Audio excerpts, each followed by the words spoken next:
नमस्कार, आप जुड़ चुके हैं वैली एक्सप्रेस न्यूज के साथ। मिशन स्टेटहुड चेयरमैन मेरे साथ जुड़ेंगे, उनसे जानने की मैं कोशिश जरूर करूंगा। पाक रमजान महीने में कश्मीर में मॉडलिंग कराई गई और किसने करवाई, क्यों करवाई, और दूसरी बात जो बिलावर में हो रहा है, 3 व्यक्तियों की जान चली गई। मौजूदा सरकार के डिप्टी चीफ मिनिस्टर को वहां नहीं जाने दिया, लेकिन सरकार के एलओपी यानी कि जो विपक्ष के नेता है वो वहां पहुंच जाते हैं। देखिए, सरकार चलाक हो रहा है जनाब उमर अब्दुल्ला, उनके डिप्टी चीफ मिनिस्टर को वहां जाने नहीं दिया जाता, लेकिन एलओपी जो है वो कल जाकर भाषण दे आते हैं। टिम्बल साहब, क्या लग रहा है, सरकार आप चला रहे हैं कि जो सेंटर की गवर्नमेंट बैठी है वो चला रही है? देखिए, ये जरूर है कि मिशन स्टेटहुड पहले दिन से ही 5 अगस्त 2019 के बाद ही रियासत के दर्जे की जंग और आर्टिकल 370 अपना स्पेशल स्टेटस महाराजा डोगरा रियासत की, महाराजा हरि सिंह जी की रियासत की जंग, वापसी की जंग इसीलिए लड़ रहे थे हम कि हमें यह मालूम था कि यह हश्र जम्मू कश्मीर की आवाम का भारतीय जनता पार्टी वाले ईस्ट इंडिया कंपनी की तरह यह हाल करने वाले हैं, और आज वही साबित हो रहा है। अभी एक तरफ आर्टिकल 370 अगर आतंकवाद का जिम्मेवार होता तो आज जम्मू जो शांतिपूर्वक पीसफुल रीजन है वहां पे इस तरीके से आतंकवाद नहीं फैलता। आज हमारा कठुआ, सांबा, बसोली, बिलावर, डूडू, बसंतगढ़, उधमपुर, डोडा, किश्तवाड़, पुंछ, राजौरी, सुरनकोट, मेंढर, हर जगह मातम छाया हुआ है। और बिलावर और बसोली में तो आपने देख लिया कि 3 मासूम बच्चों की, जिसमें एक 17 साल का नौजवान बच्चा स्कूल में जाने वाला, उसके मामा जी 24 साल के और 35 साल के, उनको शहादत कर दी गई। और सबसे बड़ी बात यह है कि आज 2 और जो है वो भी मिसिंग है। 2 व्यक्ति और मिसिंग है, और 2 व्यक्तियों को मिसिंग बताया जा रहा है। तो ये बड़ी अफसोस की बात है। और ये क्यों हो रहा है? आपने जिस तरीके से ये कहा कि और अब देखिए, यहां तक कि कानून व्यवस्था इतनी चरमरा गई है कि समझ में नहीं आता कि इन हलाकतों का, आतंकवाद का, इन्फिल्ट्रेशन, टारगेटेड किलिंग्स का जिम्मेवार किसे ठहराए। अफसोस तो यहां तक है कि चुनी हुई सरकार को, चीफ मिनिस्टर को, जब भी हाई लेवल की सिक्योरिटी मीटिंग्स चाहे लेफ्टिनेंट गवर्नर साहब लेते हैं, चाहे होम मिनिस्टर अमित शाह साहब लेते हैं, चीफ मिनिस्टर तक को नहीं बुलाया जाता उन मीटिंग्स में, उनको कॉन्फिडेंस में नहीं लिया जाता। और आज तो हालात हद ये हो गई कि असेंबली में चीफ मिनिस्टर साहब ने यह कहा कि deputy chief minister Surendra Chaudhary वहां जाना चाहते थे बिलावर में, उन परिवारों के जो मातम में शामिल होना चाहते थे और शोक ग्रस्त परिवारों को संवेदना और अपनी हमदर्दी जाहिर करना चाहते थे, उनके घर के बाहर सुबह इतनी पुलिस लगा दी, जिस तरीके से हाउस अरेस्ट इसे कहा जाए एक किस्म से, कि निकलने नहीं दिया। ये सोशल मीडिया में बातें चल रही हैं और उनका खुद का भी बयान है, असेंबली में बयान है कि उनको बिलावर बसोली जाने नहीं दिया गया। इसी तरीके से कांग्रेस के भी लग रहा है कि दिल्ली की तरह सरकार चलाई जा रही है। जो मनीष सिसोदिया करना चाहते थे, दिल्ली गवर्नमेंट पुलिस लगाकर उनको हाउस अरेस्ट करती थी। अब यहाँ की डिप्टी सीएम काम करना चाहते हैं, लोगों से मिलना चाहते हैं, पावर में है, जीते हुए हैं। जब ये नहीं मिलेंगे तो कौन मिलेगा? नहीं, बिल्कुल आपने बात सही कही। और यही नहीं, अब तो हद ये हो गई कि यहां पे तो मातम छाया हुआ है। इसी जगह के ऊपर बिलावर बसोली के बीच में हमारे कैप्टन, जेसीओज, 5 जवान सेना के शहीद हो गए थे।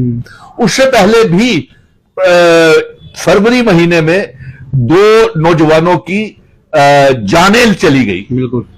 उसके साथ साथ मखदीन को भी है। अब किसको टेररिस्ट ठहराया जाए? नहीं, केंद्रीय मंत्री तो ये खुद ट्वीट कर रहे हैं कि ये टेररिस्ट अटैक है, जबकि पुलिस इसको नकार रही है। अब केंद्रीय मंत्री जो है, हो सकता है उनको ज्यादा जानकारी इस बात। अफसोस तो गुलशन, चलिए ये बात तो है, ये इन्होंने हमारी रियासत को बर्बाद कर दिया। 370 कभी भी आतंकवाद का जिम्मेवार नहीं था। और महाराजा हरि सिंह जी ने ये सोच समझ करके हमें आर्टिकल 370 स्पेशल स्टेटस और इल्हाक की शर्तें दी थी कि ताकि जम्मू कश्मीर एक मासूम लोग हिफाजत में रहे, सुरक्षा में रहे, और बाहर के लोग आकर के यहाँ पे ये जिस तरीके से नंगा नाच गुलमर्ग का आपने जिक्र किया, रमजान का महीना, रोजे चल रहे हैं, हम पूरे जम्मू कश्मीर में शराब की पाबंदी की मांग कर रहे हैं। उधर मातम छाया हुआ है कठुआ डिस्ट्रिक्ट में, बिलावर बशोली में, डोडा किश्तवाड़ में, और कश्मीर में नंगा नाच नाचा जा रहा है। किसको जिम्मेवार ठहराए? देखिए मैं एक चीज आपसे पूछूंगा, माफ कीजिएगा मैं आपको रोक रहा हूं। अगर वहां पर ऐसी कोई कंपनी आई है तो हो सकता है वो सेंटर के थ्रू आई है, क्योंकि टूरिज्म भी सेंटर के थ्रू आता है, और ये पलड़ा झाड़ रहे हैं चीफ मिनिस्टर के ऊपर। बिल्कुल, आज यही असेंबली में बातें हुई है कि चीफ मिनिस्टर साहब ने कहा कि देखिए जम्मू कश्मीर की सरकार ने ना तो परमिशन दी है, ना कोई इसके लिए इजाजत दी है, और ना ही सरकारी एलजी साहब ने परमिशन दी। अब ये परमिशन किसने दी, क्यों दी, कहां दी? जम्मू को मंदिरों के शहर को शराब की दुकानों का शहर बना रहे हैं, और अभी तक 28 एमएलए जो भारतीय जनता पार्टी के हैं उनके मुख से अभी तक ये बात नहीं निकली कि जम्मू में शराब की दुकानें बंद की जाए, डोगरा रियासत महाराजा हरि सिंह जी की डोगरों की रियासत वापिस की जाए, और यह भी आवाज नहीं निकली कि दरबार मूव को शुरू किया जाए। और अफसोस की बात यह है सबसे बड़ी, आज हमारे बेरोजगार पढ़े लिखे नौजवानों को जिस बेकदरी के साथ आपने लाठी चार्ज किया है, ये बताइए लेफ्टिनेंट गवर्नर मनोज सिन्हा साहब, आपको इस बात का जवाब देना पड़ेगा। भारतीय जनता पार्टी के 28 एमएलए और 2 मेंबर पार्लियामेंट को जवाब देना पड़ेगा कि क्यों हमारे बेरोजगार नौजवानों को इतना प्रताड़ित किया जा रहा है, क्यों उनके ऊपर बर्बरता की जा रही है। पुलिस आईजी साहब के अधीन है, होम मिनिस्ट्री के अधीन है। होम मिनिस्टर ने एक ऑर्डर निकाला, देखिए वो लद्दाख यूनियन टेरिटरी में जो बच्चे काम करते हैं, डेली वेजर है, उनकी 45,000 तनख्वाह कर दी, और हमारे जम्मू के जो डेली वेजर्स है तमाम विभागों के, उनको 300 रुपया रोज का, यानी कि 9,000 रुपया। क्या हम गुलाम है? एक मजदूर जो है वो भी 1,000 रुपया दिहाड़ी लेता है आजकल। फिर उसके बाद देखिए इन्होंने हमारी बजट में से 1.5 करोड़ रुपया कम कर दिया बजट में जम्मू कश्मीर का पिछले साल, ताकि ये लोगों की तनख्वाहें ना दे सके और बच्चों के मसले हल ना कर सके। क्या इनके 28 एमएलए जो हैं, लीडर ऑफ द अपोजिशन जो हैं, वो क्या अपने होम मिनिस्टर साहब के पास जाकर के ये नहीं कह सकते कि एक स्पेशल पैकेज इन बच्चों को पक्का करने के लिए दिया जाए? कितनी देर गुमराह करोगे आप गुलशन? ये बात सोचने वाली है कि कितनी देर आप जम्मू कश्मीर के नौजवानों को तंग करोगे। एलओपी जो है सुनील शर्मा साहब, वो तो रोटी सेकने के लिए कठुआ बिलावर पहुंच गए, लेकिन यही रोटी अगर असेंबली में खड़े होकर बोलते हम सेंटर से, क्योंकि सेंटर में उनकी सरकार है, वहां से कुछ लाते हैं ताकि सरकार की मदद हो पाए। देखिए सरकार ताड़ी तभी बजती है जब 2 हाथ इकट्ठे हो। अगर सरकार के साथ आप चलेंगे तो ही फायदा होगा ना। लेकिन बिलावर में जो हो रहा है, ऐसा नहीं लग रहा इसको गोलमोल कर ऑपरेशन लोटस चलाया जाएगा? देखिए गुलशन, अफसोस हुआ। ये कहते हैं ना कि बेरोजगार नौजवानों के लिए, और हमने बेरोजगार नौजवानों को इंसाफ देना है। 200 यूनिट बिजली हमने सभी को देनी है, 1 करोड़ 30 लाख आवाम को दिलवानी है। दूसरा, 12 गैस के सिलेंडर भी देने हैं, डबल राशन देना शुरू कर दिया है, 200 यूनिट बिजली देना शुरू कर दिया है। लेकिन इनको पेट में दर्द हो रही है भारतीय जनता पार्टी को, इसीलिए ये फंड्स में कमी कर रहे हैं। नंबर 2, आप मुझे बताइए, आप हम पे इल्जाम लगाते हैं कि बेरोजगारी इन्होंने खत्म कर दी, और चुनी हुई सरकार के बाद अभी जुमा 4 महीने भी नहीं हुए हैं, और 4 महीने के बाद आप कहते हैं कि ये आपने जो 10 सालों का रिपोर्ट कार्ड बताइए ना, आपने पिछले 2014 के बाद 5 अगस्त 2019 के बाद आप ये बताइए, जवाब दे भारतीय जनता पार्टी, कि कितने वोकेशनल ट्रेनर्स को, क्लस्टर रिसोर्सेज कोऑर्डिनेटर्स को, किसान खिदमतगर, किसान उद्यमियों को, एसपीओस को, कितने नेशनल यूथ कॉर्प्स, रहबरे खेल, जंगलात, सेहत, योगा इंस्ट्रक्टर, रहबरे तालीम, सीजनल टीचर्स, सीएपीडी के, फेयर प्राइस शॉप के, नरेगा के बच्चे, लैंड डोनर्स, और कितने कंटीजेंट पेड वर्कर्स, कुक्स, और गवर्नमेंट मेडिकल कॉलेजेस के भी स्टाफ को ये निकाल रहे हैं 31 मार्च के बाद। ये भी मैं आपको बता दूं, जितने भी ये सेंटर निकाल रहा है। कठुआ के कंट्रोल तो सीधा सेंटर का है ना? जी बिल्कुल, कठुआ, किश्तवाड़ और अनंतनाग और कश्मीर के हैं, यहाँ के इनके डेली, और SRO 43 के आप दबा दीजिए ना। माना कि ये चुनी हुई सरकार बेकार है, काम नहीं करती, अलायंस की सरकार ऐसे ही है।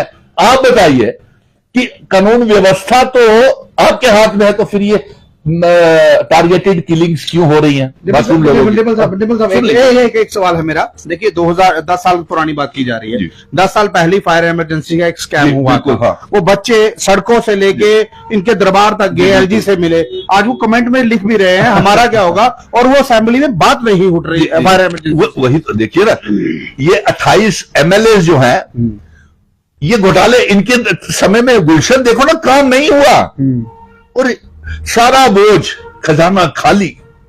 ये लूट करके जम्मू का सरमाया ले गए। माइनिंग माफिया आ गया, लिक्वर माफिया आ गया, रिसोर्सेज जितने थे सारे लूट के ले गए, पावर प्रोजेक्ट लूट के ले गए।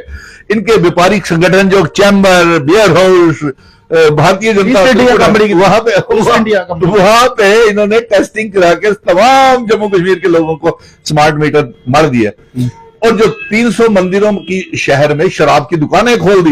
यहां पे शराब का नंगा नाच किया जा रहा है, वहां पे गुलमर्ग में रमजान के महीने में वहां के लोग समझदार हैं।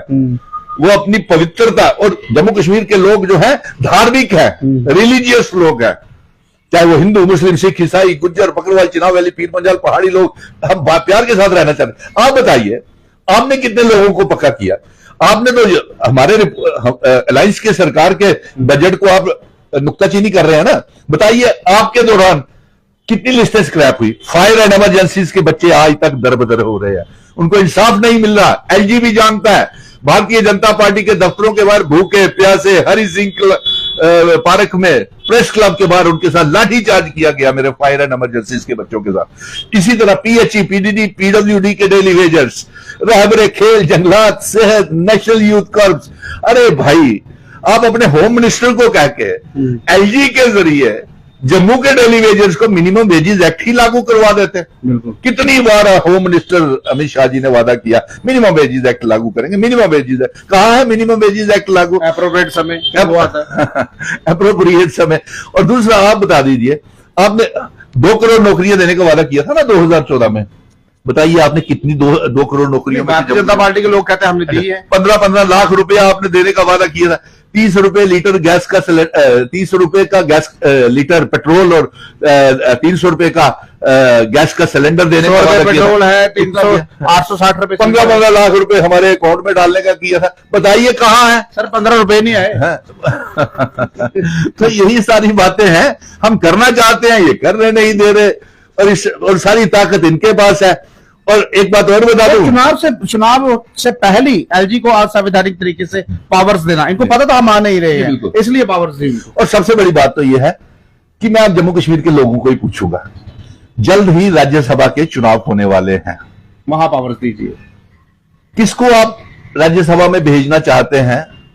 जम्मू का एक डोगरा बेटा जरूर जाना चाहिए उस राज्यसभा में, जो जम्मू कश्मीर की जंग लड़ रहा हो, जो आपके साथ खड़ा रहा हो। 5 अगस्त 2019 के बाद आपके लिए जितनी भी लिस्टें स्क्रैप हुई, सब इंस्पेक्टर्स की, फाइनेंस अकाउंट्स की, और सीआईएसएफ, बीएसएफ के बच्चे, और जेईस की लिस्टें स्क्रैप, ओवर एज हो गए बंदे। हमने हमारे इस बजट में जो 2025-26 का अलायंस सरकार का बजट है, सारी पोस्टें हमने, जानकारी के लिए बता दूं, सारी की सारी पोस्टें जेकेएसएसबी की और जितनी भी सरकारी विभागों में खाली पड़ी हुई हैं वो भरने जा रहे हैं। और दूसरा, 10,000 पोस्टें हमने रेफर कर दी हैं, और 5.5 लाख सरकारी नौकरियों की व्यवस्था जुगाड़ हम कर रहे हैं। गुलशन साहब, लास्ट सवाल रहेगा मेरा, मुझे ये बताइए, ये जो डेली वेजर है, जो लगातार सरकार, देखिए उमर साहब पर उनका टकटकी लगाई हुई थी,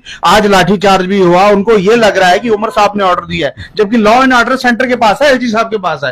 लाठीचार्ज उनकी वजह से हुआ, लेकिन देखिए वो लोग लगातार पिछले 10 सालों से सोच रहे हैं। मैं भी देख रहा था गुलशन, जितनी बेरहमी के साथ मेरे बच्चों को, वो बच्चे बिजली विभाग के, पानी के विभाग के सुबह 3 बजे उठ करके लोगों के घरों में पानी पहुंचाते हैं। बिजली खराब हो जाए तो बारिशों में खंभों के ऊपर चढ़ के, और कई बच्चे तो सुसाइड कर गए डेली वेजर्स, इसलिए कि वो घर का खर्चा नहीं चला पा रहे थे, और उनके साथ इतनी बर्बरता के साथ आपने लाठीचार्ज किया। अरे यार देखिए, ये चुनी हुई सरकार का आदेश नहीं है, ये पुलिस, सुरक्षा बल, ये सारे लेफ्टिनेंट गवर्नर के नीचे आते हैं। इसी वजह से तो भारतीय जनता पार्टी के लोग लाशों पे सियासत करने के लिए बिलावर पहुंच गए और यहां पे एक किस्म का डिप्टी चीफ मिनिस्टर को हाउस अरेस्ट टाइप कर लिया गया, क्योंकि उनको रोक दिया गया। उनके घर के बाहर पुलिस फोर्स लगा दी गई कि आपको जाने की इजाजत नहीं है, उनके स्टाफ को रोक दिया गया। तो बताइए इन डेली वेजरों को या जिन बेरोजगार नौजवानों को जम्मू में, कश्मीर में, जहां जहां भी ये प्रदर्शन कर रहे हैं, क्या इनको ये लाठीचार्ज का आदेश, मैं तो कहता हूं इसकी इंक्वायरी हो, इतनी बुरी तरह से उनको मारा गया। तो इसलिए मैं इन बच्चों को यही कहूंगा कि हम बहुत कुछ करना चाहते हैं, लेकिन रियासत इनको, ये प्रधानमंत्री नरेंद्र मोदी जी और होम मिनिस्टर अमित शाह जी, आप अपनी रियासत का दर्जा वापस करने का वादा पूरा करें। और दूसरा, ये जो शराब के ऊपर ये जो बैन है ये लगाया जाए। देखिए नंगा नाच नहीं चला। बिलावर कठुआ पर इल्तिजा मुफ्ती भी आज जम्मू में थी। देखिए जो पहली एक व्यक्ति ने सुसाइड किया था, क्या हुआ वो मुझे नहीं पता, लेकिन उसके बाद 3 व्यक्ति गायब हो जाते हैं, 2 व्यक्ति और गायब हो रही है। आज जो सूचना है हमारे पास उससे हम पुष्टि नहीं कर रहे। 5 व्यक्ति लगातार जा रहे हैं, केंद्रीय मंत्री ट्वीट कर रहे हैं कि ये पुष्टि है, पुलिस इसको नकार रही है। जो वहां के पहले एमएलए थे चौधरी लाल सिंह, वो पैदल जा रहे हैं और यहाँ की डिप्टी चीफ मिनिस्टर को जाने नहीं दिया। देखिए कौन सी खिचड़ी पकाई जा रही, समझ नहीं आ रहा है। इन्होंने बर्बाद करना था जम्मू कश्मीर को, वो 5 अगस्त 2019 के बाद बर्बाद कर दिया। और दूसरी बात, हम बड़े मुश्किल से, गुलशन आप तो गवाह हो यार, आप तो पहले दिन से मेरे साथ चल रहे हो। 5 अगस्त 2019 के बाद जब ये जंग लड़ रहे थे हम, इसीलिए मैंने असेंबली के चुनाव नहीं लड़ने का ऐलान कर दिया था, क्योंकि मुझे ये मालूम था कि भारतीय जनता पार्टी इस सरकार को नीड बेस सरकार बनाने जा रही है। डेली वेजर ही कहेंगे।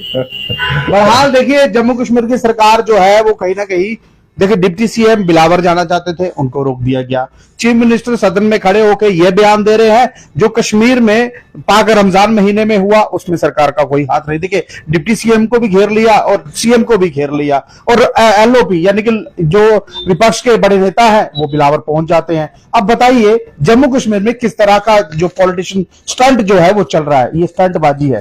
वो इसलिए बोल रहा हूं क्योंकि अगर एलओपी वहां जा सकते हैं तो डिप्टी चीफ मिनिस्टर क्यों नहीं। ये मैं इसलिए पूछ रहा हूं, एलओपी के पास पावर दिल्ली से आ रही है, यानी कि उनके जो पावर कनेक्शन है वो दिल्ली के साथ जुड़े हैं। जम्मू कश्मीर की सरकार के पास पावर तो है लेकिन नाम मात्र, यानी कि आप खुद ही हिसाब लगाइए, पावर इनके पास होती, अब डिप्टी सीएम वहां जाते और जो आज लाठीचार्ज हुआ है उसमें सरकार का कोई हाथ नहीं है। बहरहाल ये दृश्य अगर आपको अच्छा लगे, अपनी महत्वपूर्ण राय कमेंट बॉक्स में वीडियो को शेयर कीजिए। नमस्कार।